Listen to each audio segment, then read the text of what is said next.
আসসালামু আলাইকুম everyone, welcome back to my channel. আশা করছি আপনারা সবাই অনেক বেশি ভালো আছেন। আমি আলহামদুলিল্লাহ ভালো আছি। আজকেও আরও একটা গুরুত্বপূর্ণ ভিডিও নিয়ে আপনাদের সামনে হাজির হয়ে গেলাম। আজকে হচ্ছে গিয়ে জারিফের বাবার জন্য অনেক বেশি গুরুত্বপূর্ণ একটা দিন। এর আগের ব্লগে আপনারা দেখেছেন যে জারিফকে আমরা স্কুলে ভর্তি করেছি, আর আজকে হচ্ছে গিয়ে জারিফের বাবা ইউনিভার্সিটিতে ভর্তি হতে এসেছে। এবং জারিফের বাবা কোন ইউনিভার্সিটিতে ভর্তি হলো সেটা আমি আপনাদেরকে একটু পরেই দেখাচ্ছি। তো আমরা আসলে বাসা থেকে বের হওয়ার পরে রিক্সাতে ঝুম বৃষ্টি ছিল, তবে জারিফের বাবা একটু অসুস্থ থাকার কারণে আমরা আসলে রিক্সাতে করে এখানে এসেছি। এবং এই ইউনিভার্সিটিটা আমাদের বাসা থেকে অনেক কাছে, আর এই ইউনিভার্সিটিটা হচ্ছে গিয়ে কানাডিয়ান ইউনিভার্সিটি। আশা করছি ইউনিভার্সিটিটা অনেকেই চিনেন, আবার অনেকে নাও চিনতে পারেন।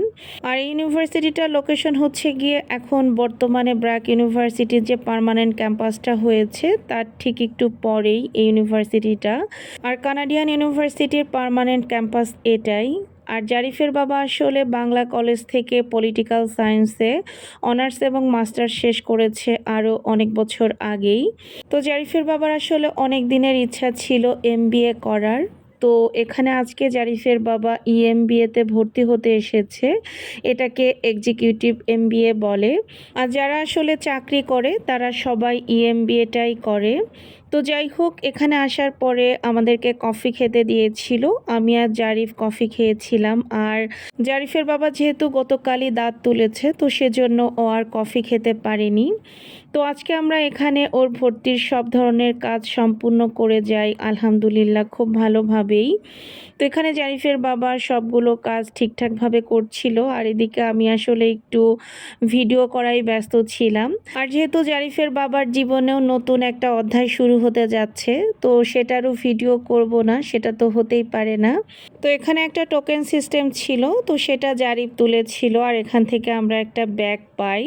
তো যাই হোক, ব্যাগটা দেখে বেশ ভালোই লাগছিল। এটা আসলে আগে থেকে তো জানতাম না। তো ভর্তির কাজ শেষ করে আমরা এখন বাইরে বের হয়েছি, আর বাইরে কিন্তু এখন একদমই বৃষ্টি নেই।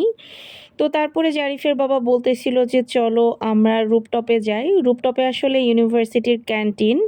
তো আমার এমনিতেও যে কোনো বিল্ডিংয়ের রুপটপে ঘুরতে বেশ ভালো লাগে। তো আমিও জারিফের বাবাকে একটু আগ্রহ দেখাচ্ছিলাম যে চলো যাই, ঘুরে আসি।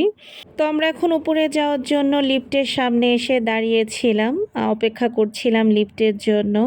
আর এদিকে জারিফের বাবা আসলে দাঁত তোলার জন্য কোনো কিছুই খেতে পারছিল না। আমার একটু খারাপই লাগছিল ওর জন্য, কারণ জারিফের বাবা বাইরে আসলে কিছু না কিছু খাবেই, অন্তত চা হলেও। তো যাই হোক, এখন আমরা চলে এসেছি রুপটপে, এখানে ইউনিভার্সিটির ক্যান্টিন।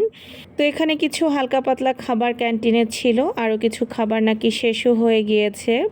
আর এই যে রুপটপ থেকে এই সাইডে ব্র্যাক ইউনিভার্সিটির ক্যাম্পাসটা দেখা যাচ্ছে। ব্র্যাক ইউনিভার্সিটির ক্যাম্পাসটা কিন্তু অনেক সুন্দর। আর এই বিল্ডিংটা মেবি ছিল 14 তলা। আমরা এই মুহূর্তে 14 তলার উপরে ছিলাম।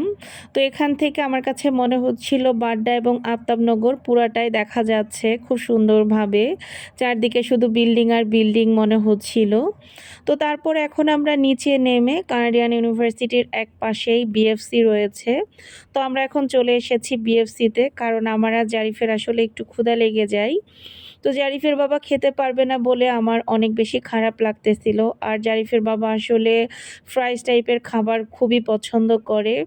তো যাই হোক, এখানে মা ও ছেলে দুজন দুটা চিকেন ফ্রাই নিয়েছিলাম আর একটা কোক নিয়েছিলাম। তো জারিফকে আজকে লেগ পিস দিয়েছি, কারণ জারিফ আসলে ব্রেস্ট পিস ওভাবে খেতে পারে না, যেহেতু ব্রেস্ট পিস একটু বড় থাকে আর মাংসগুলো একটু ড্রাই থাকে। তো মাশাল্লাহ দিলে আমার ছেলেটা আজকে পুরো চিকেনটাই শেষ করতে পেরেছে লেগ পিস দেওয়ার কারণে। তো তারপরে আমরা এখন বাসায় ফিরে যাচ্ছি, আর খুব মিষ্টি একটা ওয়েদার ছিল। তো বাসায় এসে জারিফের বাবা যেহেতু বাইরে থেকে কিছু খেতে পারিনি, ওর জন্য এখানে আমি একটু স্যুপ রান্না করে দিয়েছি। আর এদিকে মশারি টশারিও টানিয়ে নিয়েছি, আসলে ঘুমানোর প্রিপারেশন নিয়ে নিয়েছি, যেহেতু জারিফের বাবার শরীরটা ভালো না। তো সবাই জারিফের বাবার জন্য অনেক অনেক দোয়া করবেন, ওর যেন এই পড়ালেখার জার্নিটা একদম সহজ করে দেন আল্লাহ। আর আমার আজকের ভিডিওটা কেমন লেগেছে অবশ্যই জানাতে ভুলবেন না। সবাই ভালো থাকবেন, সুস্থ থাকবেন, আমাদের জন্য দোয়া করবেন। আল্লাহ হাফেজ।